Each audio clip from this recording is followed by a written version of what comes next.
Satyabama Institute of Science and Technology, Chennai and Sriperumbudur. பல்கலைக்கழக துணைவேந்தர்களோடு முதல்வர் மு.க. ஸ்டாலின் ஏற்கனவே ஆலோசனை நடத்தியிருக்கும் சூழலில் உதகையில் வரும் 25, 26 ஆகிய தேதிகளில் பல்கலைக்கழக துணைவேந்தர்கள் மாநாடு நடைபெறும் என்று தமிழக ஆளுநர் மாளிகை அறிவித்துள்ளது. போட்டியாக நடைபெறும் இந்த விவகாரம் குறித்து தற்போது பார்க்கலாம்.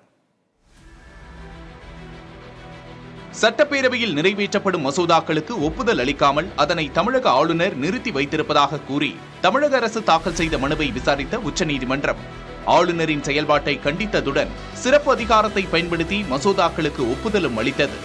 அதில் பல்கலைக்கழக வேந்தர் பொறுப்பிலிருந்து ஆளுநரை நீக்க வகை செய்யும் மசோதாவும் அடங்கும்.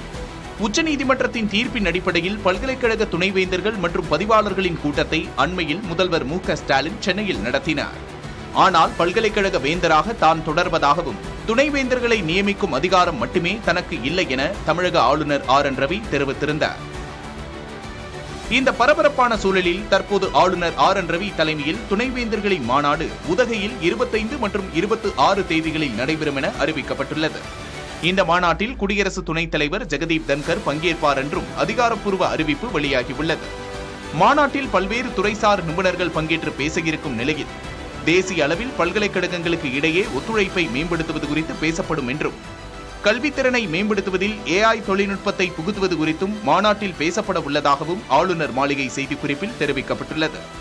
துணைவேந்தர்கள் மாநாடு தொடர்பான ஆளுநர் மாளிகையின் அறிவிப்புக்கு பல்வேறு அரசியல் கட்சியினர் எதிர்ப்பையும் கண்டனத்தையும் பதிவிட்டுள்ளனர். Satyabama Institute of Science and Technology, Chennai and Sriperumbudur.